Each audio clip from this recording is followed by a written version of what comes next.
recientemente, hace una semana, en la ciudad de Vigo, celebramos la fiesta popular conocida como la Reconquista. Se conmemora la expulsión de las tropas francesas lideradas por Napoleón, allá un hecho ocurrido en el 28 de marzo de 1809. Poco más de 200 años han sido suficientes para transformar ese suceso histórico en un folclore gallego. Pero lo cierto es que no siempre sucede de la misma manera. Y hay algunos acontecimientos de la historia que son recordados todavía con respeto, con temblor. Incluso algunos de ellos son borrados de la memoria histórica del país. Pero lo cierto es que la historia está llena de sucesos y eventos que ocurren a lo largo de los siglos. Algunos de ellos trágicos, por ejemplo, la trata de esclavos durante más de 400 años, afectando a más de 15 millones de personas. O la conocida y popular Segunda Guerra Mundial, donde se estima que murieron alrededor de unas 50 millones de personas. En la actualidad, conflictos como el de Israel y Hamás, ahí en la franja de Gaza, o la invasión rusa en Ucrania, conflictos económicos que se extienden a lo largo de este planeta, guerras digitales, sociales, aranceles, y muchos en todos estos acontecimientos se preguntan o nos preguntamos ¿dónde está Dios? ¿Qué hace Dios en toda esta situación? ¿Es verdaderamente Dios soberano en la historia de la humanidad? ¿Quién tiene el control de todo lo que está sucediendo? Esa es justo la pregunta que se plantea en el libro de Esther, en el que quisiera que estuviésemos en esta mañana. Así que os invito a abrir vuestras Biblias a este libro un tanto escondido en nuestro Antiguo Testamento, pero que sí se encuentra en ese lugar. Así que podemos buscarlo, el libro de Esther. La historia de Esther es una de las historias más fascinantes del Antiguo Testamento. No sé si has tenido la oportunidad de leerla recientemente, pero abarca todo lo que es necesario para tener un buen drama. Hay romance, hay lujo, hay conflicto. Es como una de las mejores novelas o telenovelas. En este caso no está en la tele, pero hay intriga, hay venganza, hay heroísmo. Pero, sin embargo, el libro no ha sido escrito para contarnos la historia heroica de una mujer llamada Esther, ni de su pariente Mardoqueo.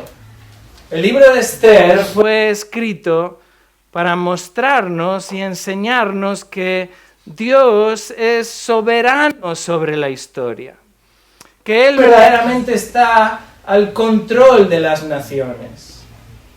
Y por encima de los planes o por encima de las intenciones del ser humano, Dios es soberano. Y Dios es quien orquesta los sucesos de la historia. Él lleva a cabo sus planes, Él lleva a cabo sus propósitos, Él cumple sus promesas. El libro de Esther está escrito de una manera peculiar. No es un periódico como el que podemos leer en nuestros días y abrir en cualquier página. Tiene una estructura, está hecho de una manera inteligente. La estructura literaria lo presenta de esta manera, es lo que se conoce como una peripecia literaria. Y se conoce de esa manera porque la historia presenta un cambio repentino de las circunstancias. Hay un suceso en la historia que cambia el correr de la situación. Y se produce de repente una reversión, un cambio, un giro inesperado. Se divide de esta manera. Los 5 primeros capítulos presentan el complot de Amán, un hombre malvado que planea exterminar a los judíos. Y los 5 últimos capítulos muestran cómo ese plan se desmorona. Y se gira la historia, se vuelve al revés y ahora es Amán quien es condenado. Y en medio de esos 10 capítulos, en el centro está el versículo 1 del capítulo 6. Y ese versículo actúa como el giro que cambia la historia, con esta frase común que nos revela la providencia de Dios. Y dice ahí en Esther 6:1, aquella misma noche se le fue el sueño al rey. A partir de entonces se produce un cambio completo de la situación. La honra que era esperada para Amán ahora se convierte en la honra que va a recibir Mardoqueo. La horca que había sido construida por Amán para ahorcar a Mardoqueo ahora se convierte en la horca en la que es ahorcado Amán. El esplendor de las riquezas de Amán ahora son entregadas a Mardoqueo. La fecha que había sido planeada y decretada legalmente para exterminar al pueblo judío de aquella región, ahora se convierte en la fecha de una celebración judía. Un cambio de la situación. ¿Quién tiene el control de la historia? Es curioso porque a todo esto tenemos que añadir que en el libro de Esther es uno de los 2 únicos libros en la Biblia donde no se menciona el nombre de Dios. No está de esa manera porque el autor se haya olvidado de él.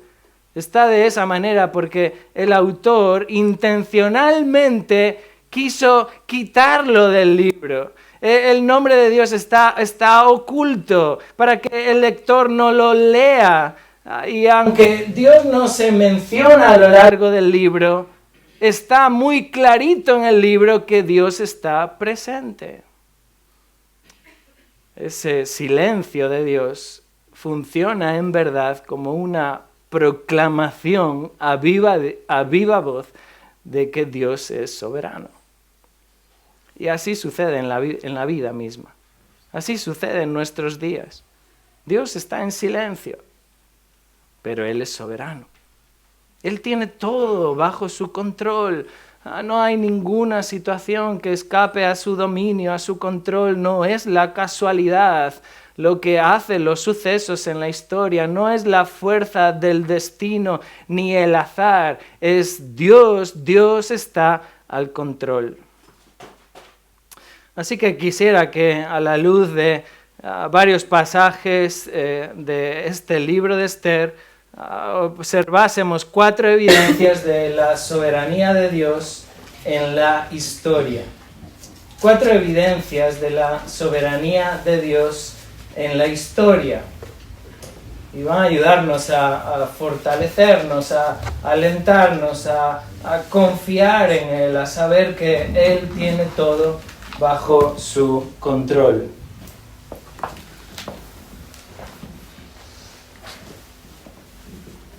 Cuatro evidencias de la soberanía de Dios en la historia. Veamos en primer lugar, la primera evidencia de la soberanía de Dios en la historia es su autoridad, su autoridad.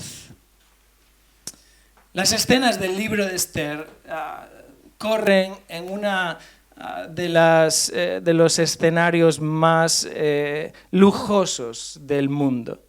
Esta es la corte real del imperio más poderoso de aquel entonces, el imperio persa. Y una de las cosas que llama la atención cuando uno lee el libro es la increíble descripción detallada de todo tipo de lujos y riquezas que posee este rey que es descrito en el libro, el rey Asuero. El libro exalta de una manera desmedida la grandeza de este rey. Asuero, versículo 1, es el rey que reina desde la India hasta Etiopía sobre 127 provincias. Asuero es sin duda el rey del mundo. Él es el rey más poderoso, el imperio más poderoso de la tierra.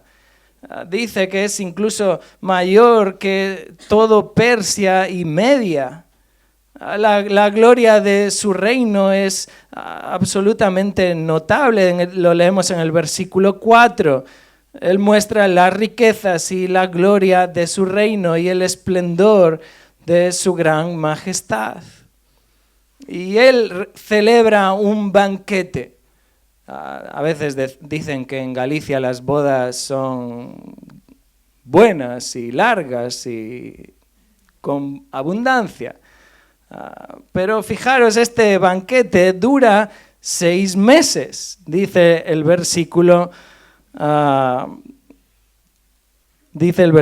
4, que él mostró las riquezas de la gloria de su reino y el esplendor de su majestad durante muchos días, 180 días. Asuero hace un banquete para todos sus príncipes, sus servidores, durante 6 meses. Y cuando termina este banquete, después de todo este lujo, este despliegue, Asuero celebra otro banquete y lo hace durante 7 días. Leemos ahí en el versículo 5, y ahora no reúne a los príncipes y a los poderosos, sino que celebra un banquete para todo el pueblo.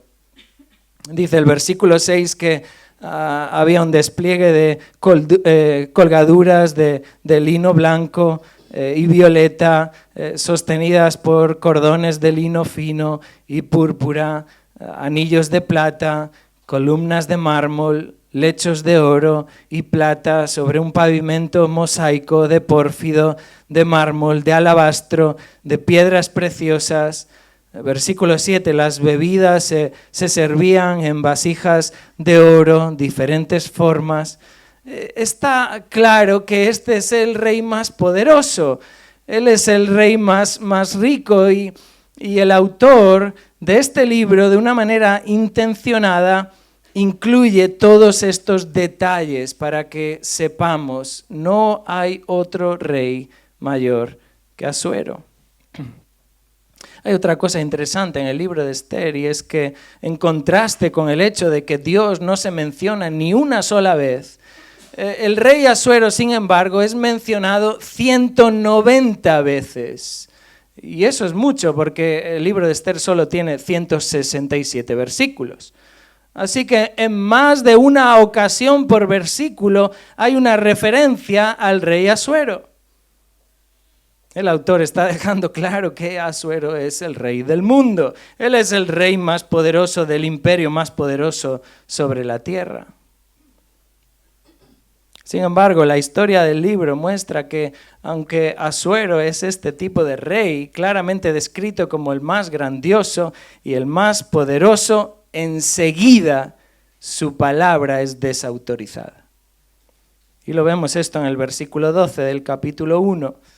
Cuando el rey, movido por su soberbia, llama para que la reina Vasti venga y se muestre de esa manera su belleza, y la respuesta de la reina es que ella rehúsa venir. Dice el versículo 12, la reina Vasti rehusó venir al mandato del rey transmitido por los eunucos.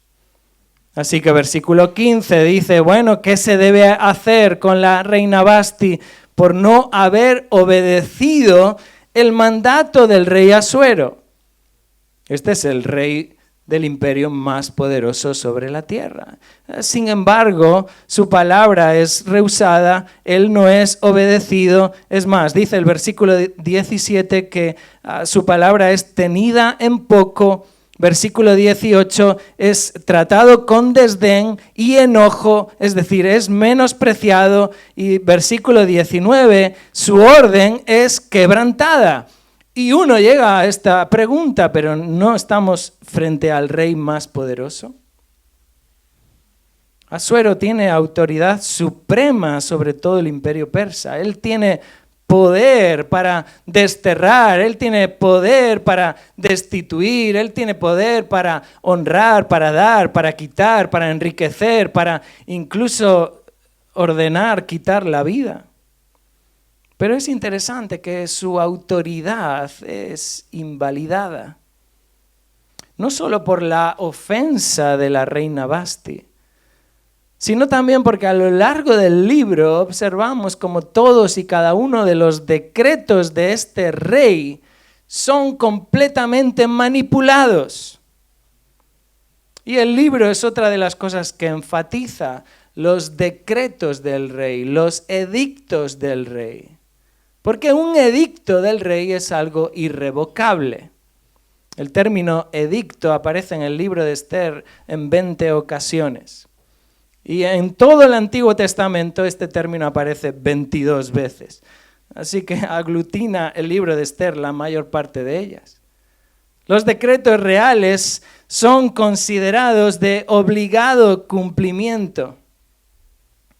Pero es llamativo que en las tres ocasiones en las que el rey Asuero escribe un edicto, lo hace siempre bajo la influencia y la manipulación de otra persona. Él tiene la autoridad, él es el rey del imperio más poderoso sobre la tierra. Sin embargo, él no ejerce su autoridad. Y notad, por ejemplo, en el versículo 19 de este mismo capítulo 1, que es Memucán quien le dice al rey qué es lo que tiene que hacer. Dice el versículo 19, capítulo 1, si parece bien al rey, salga un decreto real de vuestra majestad. Y que se escriba en las leyes de Persia y Media para que no sea revocado. ¿Y qué es lo que hace el rey? Versículo 21, esta palabra pareció bien al rey y a los príncipes, y el rey hizo conforme a lo dicho por Memucán. Pero esta no es la única ocasión en la que encontramos al rey siguiendo la influencia y manipulación de otro. Lo encontramos también en el capítulo 3. Notad, capítulo 3, versículo 8 en adelante. Ahora es Amán quien habla al rey Asuero. Y dice, Amán dijo al rey Asuero, hay un pueblo esparcido y diseminado entre los pueblos en todas las provincias de tu reino. Sus leyes son diferentes de las de todos los demás pueblos y no guardan las leyes del rey. Versículo 9, si al rey le parece bien, decrétese que sean destruidos y yo pagaré 10,000 talentos de plata. Versículo 10, el rey tomó de su mano el anillo de sellar y se lo dio a Amán, hijo de Amedata Agageo, enemigo de los judíos, y el rey dijo a Amán, versículo 11, quédate con la plata, también con el pueblo, para que hagas con él lo que te parezca bien. No solo esta segunda ocasión, no solo con Memucán, no solo con Amán, sino que también en el capítulo 8 encontramos la misma situación. Capítulo 8, ahora en esta ocasión es Esther quien habla al rey. Capítulo 8, versículo 5, y dijo, si le place al rey, y si he hallado gracia delante de él, si el asunto le pareciere bien al rey, y yo soy grata ante sus ojos, que se escriba para revocar las cartas concedidas por Amán. La respuesta del rey la encontramos en el versículo 8. Vosotros escribid acerca de los judíos como os parezca bien. Lo que el rey Asuero decreta es autoridad. Lo que el rey decreta es irrevocable, pero en ningún caso, a lo largo de todo el libro, el rey Asuero está ejerciendo su propia autoridad. Asuero decretaba autoridad por su posición, porque él era el rey del imperio. Pero notar que él no es la autoridad sobre la historia. Verdaderamente hay una autoridad suprema en el libro. El autor del libro quiere hacernos notar que detrás del telón, oculto sobre la escena, es Dios quien está ejerciendo su autoridad suprema. como dijo un comentarista. El rey de Persia piensa que está dirigiendo el espectáculo, pero detrás de la escena, el Dios de Israel es quien reina. Ahora, aún más impactante en la historia del libro de Esther es observar esta realidad, y es que el edicto del rey es irrevocable, es decir, no podía ser anulado. Dice ahí en el versículo 8 del mismo capítulo 8, Esther 8:8. Dice al final del versículo, porque un decreto que está escrito en nombre del rey y sellado con el anillo del rey no puede ser revocado. Lo que el rey decretaba no podía ser anulado. Lo que se había dicho que se debía hacer no podía ser cambiado. No había manera de abolir eso, derogarlo. Ni el mismo rey podía revocar su palabra. Y por eso el rey concede a Esther, aquí en el capítulo 8, que escriban un nuevo edicto. Ahora, de una manera soberana, Dios permite el primer edicto del rey en contra de los judíos con el propósito de que sea necesario un segundo edicto del rey para que los enemigos de los judíos sean vencidos. Parece que Asuero está aquí gobernando con poder y autoridad, pero en realidad Dios es quien está gobernando con suprema autoridad. Porque Él es en verdad el que ha sido y será siempre la suprema autoridad sobre todo. Dice Proverbios 21:1.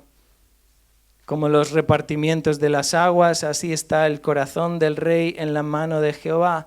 A todo lo que quiere lo inclina. Hermanos, Dios está en control y nada sucede sin su autoridad, nada ocurre sin su voluntad. Nada se lleva a cabo sin su decisión, sin su propósito. Y en verdad muchas veces puede que parezca ausente de la historia, pero su mano está presente. Salmo 135, verso 6 dice, todo lo que Jehová quiere, lo hace, en los cielos y en la tierra, en los mares y en todos los abismos. Primer libro de Crónicas, capítulo 29, verso 12.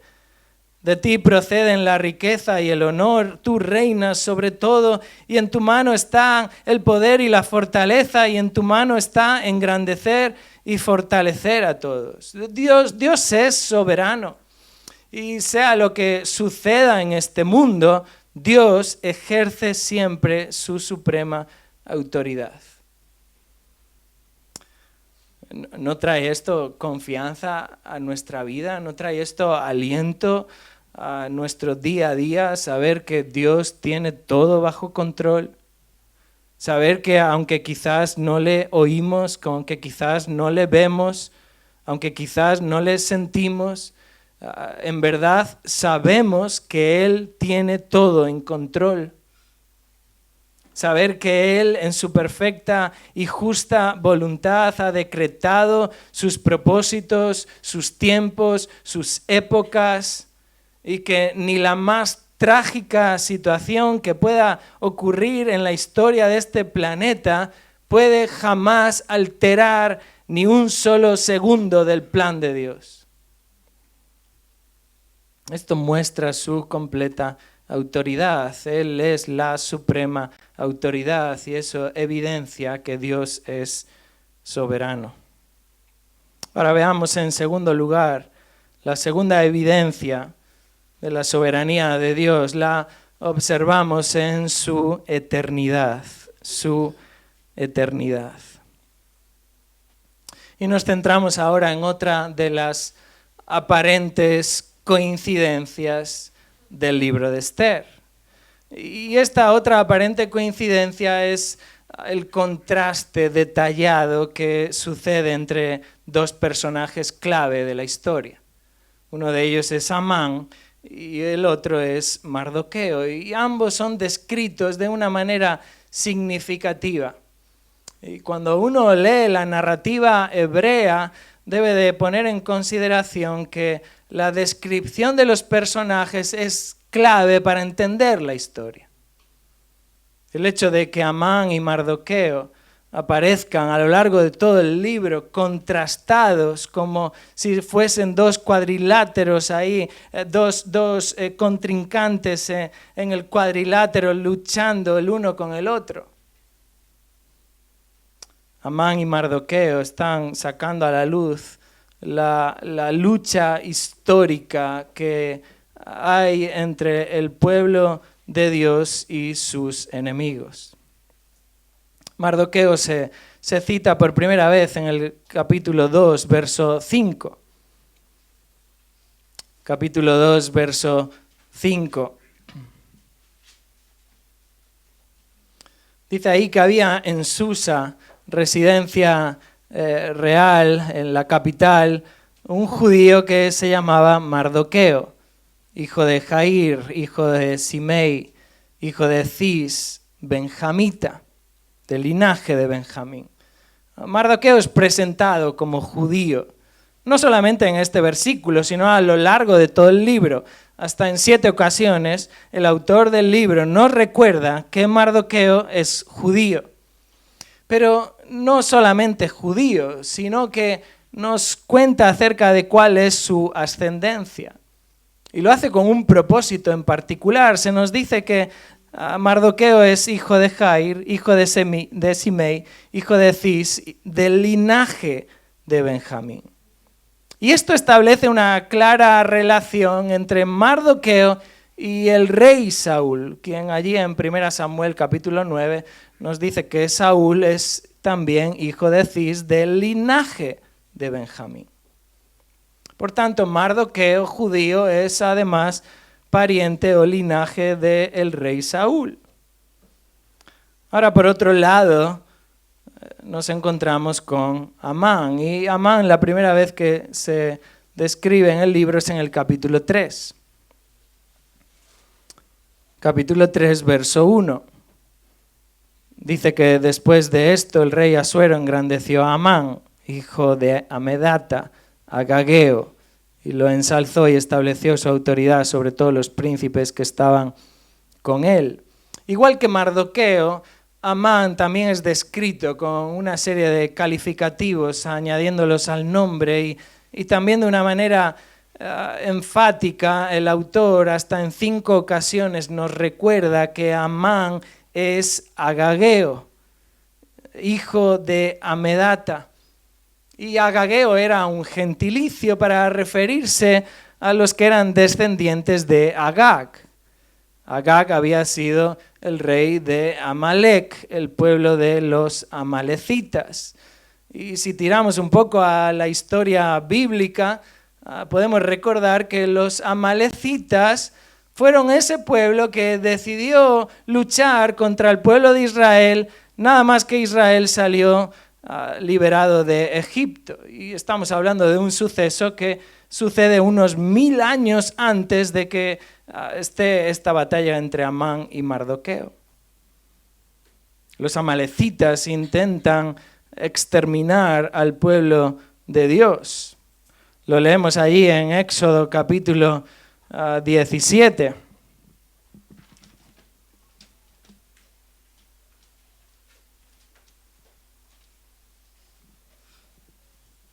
Éxodo capítulo 17, versículo 8. Entonces vino Amalek y peleó contra Israel en Refidim, y Moisés dijo a Josué: escógenos hombres y sal a pelear contra Amalek. Mañana yo estaré sobre la cumbre del collado con la vara de Dios en mi mano. Notad al final, versículo 14. Entonces dijo el Señor a Moisés: escribe esto en un libro para que sirva de memorial, y haz saber a Josué que yo borraré por completo la memoria de Amalek de debajo del cielo. Y edificó Moisés un altar y le puso por nombre: el Señor es mi estandarte. Y dijo: el Señor lo ha jurado, el Señor hará guerra contra Amalek de generación en generación. Y esta lucha ha permanecido por los siglos de los siglos, según lo que Dios ha dicho. Años más tarde, cuando Saúl es nombrado rey de Israel, Dios le manda que cumpla la promesa, que cumpla lo que Dios le ha exigido al pueblo. Dios exige esto en Deuteronomio 25. Deuteronomio 25.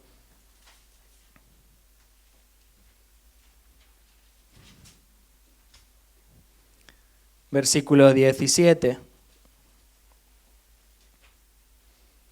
Israel ya está aquí asentado en la tierra prometida y ahora Dios le dice, Deuteronomio 25, 17, acuérdate de lo que te hizo Amalec en el camino cuando saliste de Egipto, cómo vino a tu encuentro en el camino y atacó entre los tuyos por la espalda a todos los agotados en tu retaguardia cuando estabas fatigado y cansado, y él no temió a Dios.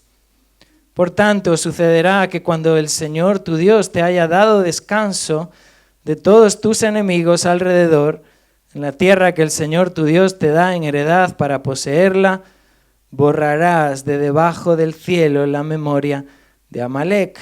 No lo olvides. Ahora es años más tarde, el rey Saúl, estamos en 1 Samuel capítulo 15. Dios le manda por medio del profeta Samuel, Dios manda a Saúl que cumpla ese mandato de borrar la memoria de Amalec de debajo del cielo. Primer libro de Samuel, capítulo 15, versículo 2. Así dice el Señor de los ejércitos: yo castigaré a Amalec por lo que hizo Israel cuando se puso contra él en el camino mientras subía de Egipto. Ve ahora y ataca a Amalec y destruye por completo todo lo que tiene y no te apiades de él. Antes bien, da muerte tanto a hombres como a mujeres, a niños como a niños de pecho, a bueyes como a ovejas, a camellos como a asnos. Sin embargo, conocemos cómo la historia, ¿verdad? Saúl derrota a los amalecitas, pero sin embargo no cumple lo que Dios le dijo. Y deja con vida a ese hombre, a Agag, al rey de Amalec. Y deja con vida lo mejor incluso de este pueblo, lo mejor de sus bienes. Lo leemos esto en los versículos 7 y 9. Saúl desobedece a Dios. Saúl piensa que sus planes son mejores que Dios. Saúl piensa que sabe más que Dios y piensa que de alguna manera puede ayudar a Dios en este plan, y Saúl peca contra Dios y ese es el pecado que quita a Saúl del trono de Israel. Finalmente es Samuel en el versículo 33 quien ejecuta la palabra de Dios tomando la vida de Agag, el rey de Amalec. Una historia conocida entre el pueblo judío. Una historia de la cual los que leen el libro de Esther son conscientes de que Amán, Agageo, odia a los judíos. Y que sin duda este hombre va a tratar de vengar la muerte de su antepasado. Por otro lado, también conscientes de lo que Dios ha dicho. Dios ha prometido borrar la memoria de los amalecitas. Dios ha prometido que esa guerra se libraría de generación en generación. Y esta tensión que hay en el libro de Esther resalta la soberanía de Dios. Esta lucha histórica revela que hay alguien que trasciende las épocas. Que hay alguien que no solamente es un rey temporal en este momento, hay alguien que es eterno, que trasciende de generación en generación. Esta tensión nos manifiesta que no hay nadie, jamás, ni habrá nadie que pueda levantarse contra el trono de Dios. Porque en verdad el trono de Dios es un trono eterno. Él no está gobernando temporalmente. Su trono es por siempre y para siempre. Salmo 93, 2. Dice, desde la antigüedad está establecido tu trono. Tú eres desde la eternidad. Lamentaciones capítulo 5, verso 19. Mas tú, Jehová, permanecerás para siempre, tu trono de generación en generación. Hermanos, el libro de Esther nos recuerda que Dios reina de una manera eterna, permanente, de época en época, de generación en generación. Su trono es eterno. Y que esta batalla contra Dios siempre termina en derrota. De que cualquiera que trata de oponerse contra el trono de Dios y contra su gobierno termina siendo vencido. De que en verdad Dios vence siempre y vencerá siempre. Y los que se oponen a Dios siempre serán derrotados. La sabia mujer de Amán, Ceres, se lo recordó al mismo Amán y le dijo allí en el capítulo 6, verso 13, le dice, si Mardoqueo, delante de quien has comenzado a caer, es de descendencia judía, literalmente, simiente de los judíos, no podrás con él, sino que ciertamente caerás delante de él. El libro de Esther nos recuerda lo que Dios ya prometió en Génesis 3:15, que la simiente de la mujer vence, que Él vencerá siempre, que su dominio es eterno, es absoluto, de que Dios es soberano y Él trasciende. Él es el mismo ayer, hoy y por los siglos, y su dominio es eterno y su trono está establecido firmemente y eternamente y permanecerá para siempre. Y el hombre se alza contra él. Y el hombre trata de sentarse en el trono. Y el ser humano en su necedad se levanta contra el gobierno de Dios y se opone a su plan, pero en verdad jamás el hombre podrá prevalecer. Dios reina desde la eternidad y hasta la eternidad. Y esa es la segunda evidencia de que Dios es soberano sobre la historia, su eternidad. Ahora veamos en tercer lugar la tercera evidencia de la soberanía de Dios en la historia. Hemos visto su autoridad, su eternidad. Veamos ahora su providencia, Porque creo que ningún otro libro de la Biblia demuestra de una manera tan clara la providencia de Dios como lo hace el libro de Esther. Porque nada sucede por coincidencia, las cosas no suceden por casualidades. Todo tiene un propósito, todo tiene un plan, y aunque nosotros no lo veamos. La providencia de Dios es lo que causa la sucesión de los eventos. Es la providencia de Dios la que conduce todas las cosas para alcanzar sus propósitos. Es Dios actuando en cada situación de la vida y de la historia para que se cumpla su perfecto plan. Su providencia la vemos también en otra aparente coincidencia del libro de Esther. Y esto sucede en el capítulo 2, Esther capítulo 2, en el verso 21. Observamos cómo el autor nos describe que Mardoqueo está sentado a la puerta del rey. Resulta que Mardoqueo tenía esta posición oficial en la corte real. Estar sentado a la puerta del rey era el lugar donde se hacían negocios, donde se juzgaban, se discutía, se establecían aspectos legales y civiles. Mardoqueo tenía este puesto y El estar sentado a la puerta del rey fue lo que fue lo que le permitió estar ahí justo en el momento adecuado para poder escuchar el complot de aquellos dos que querían matar al rey Asuero.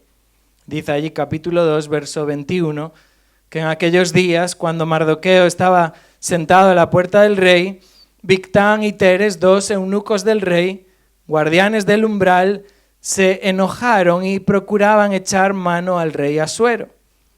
Pero el asunto llegó a conocimiento de Mardoqueo y él se lo comunicó a la reina Esther, y Esther informó al rey en nombre de Mardoqueo. Y cuando fue investigado el asunto y hallado cierto, los dos fueron colgados en una horca. Y esto fue escrito en el libro de las crónicas en presencia del rey. Ahora, ¿por qué Mardoqueo tenía ese trabajo? No lo sabemos. ¿Por qué Mardoqueo estaba justo ahí sentado en el momento adecuado para escuchar a los dos que hablaban? No lo sabemos, porque pertenece a la providencia de Dios. Lo que sí sabemos es que este hecho supuso que el nombre de Mardoqueo fuese escrito en el libro de las crónicas del rey. Estas no son las crónicas de Narnia, pero también describe cosas interesantes. Uno esperaría que Mardoqueo fuese recompensado. Uno esperaría que Mardoqueo recibiese algún tipo de honor o reconocimiento público. Pero fijaros cómo sigue la historia. Capítulo 3, verso 1. Después de esto, el rey Asuero engrandeció a Amán. A uno pudiera parecerle hasta injusto, como ilógico. El autor se ha olvidado de algo. Hay un hombre que ha salvado la vida al rey del imperio más poderoso de sobre la tierra, y que es totalmente ninguneado, lo han puesto en el olvido. Bueno, su nombre está escrito en un libro, muy bien, pero no ha recibido ni una sola moneda de plata. Creo que a veces nosotros somos tentados también a pensar de esta manera en nuestras propias vidas. Es como, quizás el Señor se ha olvidado de nosotros. Quizás el Señor no sabe por lo que estamos pasando y nos esforzamos en vivir la vida de acuerdo a sus planes y hacemos lo que debemos y obedecemos, pero parece que el resultado es aún peor. Y tomamos decisiones para agradar a Dios, pero no recibimos lo que se supone que deberíamos recibir por tales decisiones. Y obedecemos a Dios, pero las cosas todavía nos van peor. Y a veces hasta perdemos el trabajo, o quizás el negocio no va bien, o estamos atravesando enfermedades, o nuestra familia no está bien. Y nos preguntamos si Dios se ha olvidado de nosotros. Y lo mismo sucede aquí en el libro de Esther. ¿Qué pasa con este hombre? ¿Dios se ha olvidado de lo que él ha hecho? Y uno no ve la providencia de Dios hasta que llega al capítulo 6. Cuando vamos a Esther capítulo 6, versículo 1, entendemos muchas de las cosas que han sucedido antes. Capítulo 6, verso 1 dice: aquella noche el rey no podía dormir y dio orden que trajeran el libro de las memorias, las crónicas, y que las leyeran delante del rey. Y fue hallado escrito lo que Mardoqueo había informado acerca de Bigtán y Teres, dos de los eunucos del rey, guardianes del umbral, de que ellos habían procurado echar mano al rey Asuero. Y el rey preguntó: ¿qué honor o distinción se le ha dado a Mardoqueo por esto? Respondieron los siervos del rey que le servían: nada se ha hecho por él. Fijaros, esto no sucede la semana siguiente, ni el mes siguiente, ni a los 3 meses, ni al año siguiente. Esto sucede prácticamente unos 5 años después. Unos 5 años después de que Mardoqueo salva la vida al rey, ahora resulta que al rey se le va el sueño. Y en la providencia de Dios decide volver a leer lo escrito en los años atrás para entender y ver acerca de este hombre, Mardoqueo. En el momento oportuno, en el momento diseñado por Dios en la historia, Dios quita el sueño del rey para que ahora lea acerca de Mardoqueo y se pregunte, bueno, ¿cuál fue la recompensa para este hombre? Ahora, sucede otra cosa interesante en el libro, es que mientras esto sucede en la narrativa, hay otro que es Amán, que está buscando matar a Mardoqueo. Y es interesante porque, por un lado, Amán quiere matar a Mardoqueo y por otro lado, el rey Asuero quiere honrar a Mardoqueo.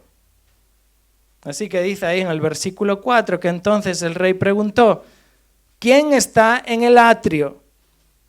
Y Amán acababa de entrar al atrio exterior del palacio del rey para pedir al rey que hiciera ahorcar a Mardoqueo en la horca que él mismo había preparado. Lo que aparentemente parece una terrible casualidad es la providencia de Dios actuando. Amán había ordenado construir una horca, quería colgar a Mardoqueo. Amán ya había convencido, si recordáis, al rey para que hiciese ese decreto para exterminar a los judíos. Así que Amán no tiene duda de que va a poder convencerle nuevamente. Y se dirige a verle para hacerle esta observación. A este Mardoqueo hay que ponerlo aquí en esta horca que ya está preparada y lista para él. Sin embargo, el rey providencialmente pregunta, ¿quién está en el patio? ¿Quién está en el atrio? Bueno, esta no es una pregunta buscando a cualquiera, ¿no? Como, ¿quién está ahí en la acera? No. Bueno, los que estaban en el atrio, en el patio, eran aquellos que aconsejaban al rey, eran los sabios, eran las personas a las que el rey pedía consejo. Pero curiosamente, quien está en el patio es Amán. Así que Amán es llamado por el rey para preguntarle, versículo 6, dime Amán, ¿qué se debe hacer para el hombre a quien el rey quiere honrar? Amán, ensoberbecido en su corazón, pensando que no hay otro a quien quiera el rey honrar más que a él mismo. Amán está pensando en sí mismo, sus intenciones son recibir los más altos honores. Así que, ¿cuál es su respuesta? Pues ese hombre debe ser honrado como si fuese el rey mismo. Debe ser honrado con vestido real, con caballo real, con corona real y ser proclamado como el mayor, de la forma más majestuosa. Pero Dios en su providencia está usando cada uno de los sucesos para obrar sus planes para exaltar a Mardoqueo. Y aunque Amán ha hecho planes para poner fin a la vida de Mardoqueo, Dios está usando esos planes para poner fin a la vida de Amán. Hermanos, Dios lleva a cabo sus planes. Él obra de una manera intencionada para ejecutar su voluntad. Y puede parecernos una casualidad en la vida, pero no lo es la providencia de Dios. Es Dios ejecutando sus planes, es como la historia de José. Vosotros pensasteis hacerme mal, pero Dios lo tornó en bien para que sucediera como vemos hoy y se preservara la vida de mucha gente. Nada sucede por casualidad. No existen las casualidades en el diseño de Dios. Dios obra de una manera providencial para ejecutar y llevar a cabo sus propósitos y cumplir sus promesas. Porque Dios es soberano y Él está obrando, aunque tú no lo veas. Él está obrando cada detalle, cada preciso momento de tu día a día. Él está en control. Claramente nosotros que leemos el libro de Esther podemos ver cómo Dios está protegiendo a su pueblo. Dios está honrando a sus hijos. Dios está cuidando sus planes. Pero ¿qué pensaría este hombre Mardoqueo cuando después de revelar y salvar la vida del rey es totalmente olvidado? ¿Qué pensaría él acerca de la tensión en la que tiene que vivir el pueblo judío y aún él mismo, sabiendo que en tal fecha se ha decretado que todos los judíos serán exterminados? ¿Dónde está Dios que permites esto en mi vida? Dios está obrando siempre. Él no ha dejado nunca de cuidarte. Él no ha dejado ni un solo momento de sostener tu vida. Y su providencia lo demuestra. Y eso evidencia que Él es verdaderamente soberano. Ahora veamos en cuarto lugar, la cuarta evidencia de la soberanía de Dios. Hemos visto su autoridad, su eternidad, su providencia. Y veamos en cuarto lugar su justicia, su justicia. Porque a veces pudiéramos pensar que el hecho de que Dios actúe en su providencia puede ser un tanto injusto.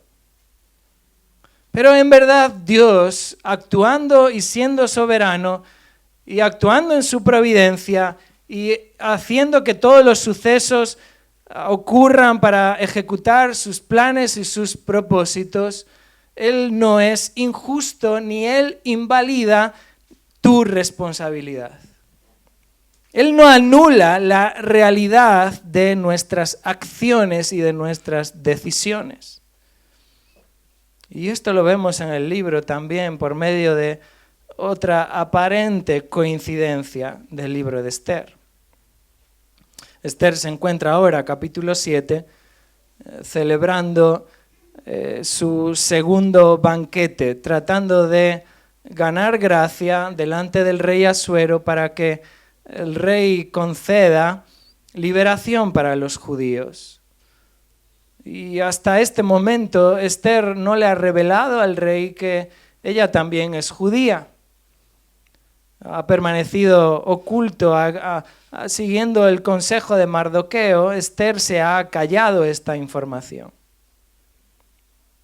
Y Esther está ahora en este segundo banquete a punto de revelar que la trama de exterminar a los judíos la ha llevado a cabo Amán. Mardoqueo pide a Esther que interceda ante el rey Asuero. Así que Esther, capítulo 7, desvela al rey Amán, al rey Asuero, que Amán ha planeado esto. Dice capítulo 7, Esther 7, verso 4, porque hemos sido vendidos, yo y mi pueblo, para el exterminio, para la matanza, para la destrucción. Y si solo hubiéramos sido vendidos como esclavos, esclavas, hubiera permanecido callada porque el mal no se podría comparar con el disgusto del rey. Entonces el rey Asuero preguntó a la reina, ¿quién es? ¿Y dónde está el que pretende hacer tal cosa? Versículo 6. Y Esther respondió, el adversario y enemigo es este malvado Amán. Entonces Amán se sobrecogió de terror delante del rey y de la reina. Versículo 7, y dejando de beber vino, el rey se levantó lleno de furor y salió al jardín del palacio. Pero Amán se quedó para rogar por su vida a la reina Esther, porque vio que el mal había sido determinado contra él por el rey. En su afán de rogar por su propia vida, dice que Amán se queda rogando a Esther para ser librado, hasta el punto de que en versículo 8 dice que Amán se había dejado caer sobre el lecho donde se hallaba Esther. Ahora es interesante que en el protocolo de aquella época jamás nadie podía estar con la reina a solas. Pero es que además jamás nadie podía aproximarse a una mujer del rey a menos de 7 pasos. Sin embargo, sucede algo impactante, y es que Amán se ha dejado caer sobre la cama o el lecho donde Esther está reposada. En la providencia de Dios, de nuevo, el rey Asuero regresa justo en el preciso momento en el que Amán está postrado en aquella escena. Así que el rey dice: ¿aún se atreve Amán a hacer violencia a la reina estando yo en la casa? Versículo 8. Esa aparente coincidencia y situación es lo que resuelve la condenación a muerte de este hombre. Ahora Amán es quien es colgado en la horca, en esa misma horca que él mismo ha mandado construir para Mardoqueo. Versículo 10 dice: colgaron pues a Amán en la horca que había preparado para Mardoqueo, y se aplacó el furor del rey. Amán recibió lo que justamente merecieron sus hechos. Dios demostró absoluta justicia. La providencia de Dios no anuló en ningún momento la culpabilidad de este hombre, no invalidó sus acciones o sus intenciones, que son reveladas a lo largo del libro. La propia maldad de Amán, su propia iniquidad, su propia soberbia, su orgullo, su pecado fue lo que le llevó justamente a la condenación. Como dice Juan Calvino hablando de este libro, el hombre cae según la providencia de Dios ordena, pero cae por su propia falta.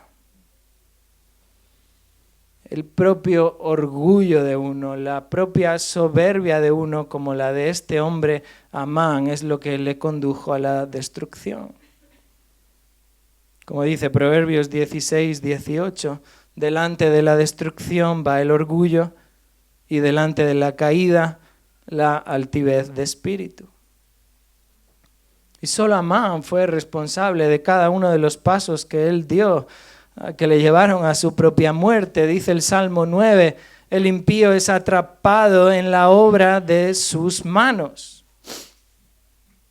Amán es responsable de sus acciones, y Amán recibe lo que justamente merecieron sus hechos. Porque Dios siempre actúa con justicia. Dios siempre actúa de acuerdo a lo que merecen nuestros hechos. Y en ocasiones podemos caer en el error de pensar en un Dios injusto porque permite esto, porque permite lo otro, o tal tragedia, o tal injusticia, o tal desastre, o tal conflicto. Pero debemos recordar una y otra vez que Dios es el juez, y Dios siempre actúa con justicia. Dios es soberano. Dios actuará con justicia contigo, de acuerdo a tus hechos.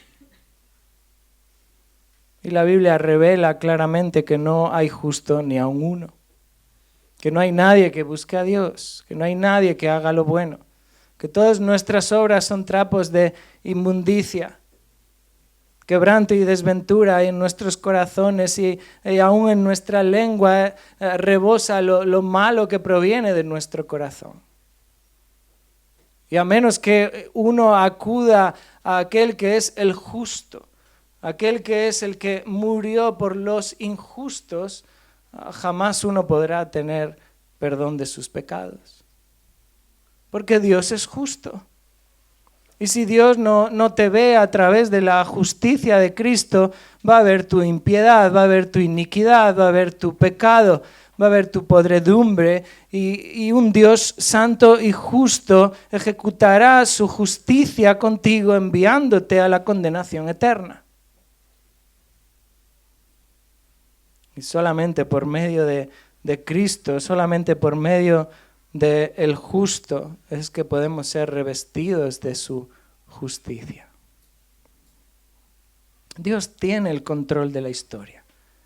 porque Dios es el soberano y lo demuestra su autoridad suprema, lo demuestra su eternidad, lo demuestra su providencia, su justicia. Él es el Dios de la historia y nada escapa a su control.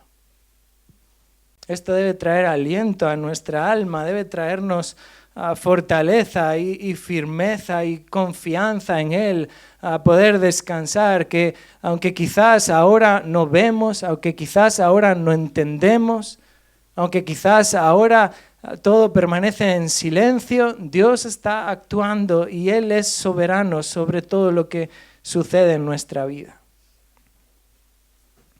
Oh, hermanos, no solamente afirmemos con nuestras bocas que Dios es soberano, vivamos verdaderamente con nuestro corazón que Dios es soberano.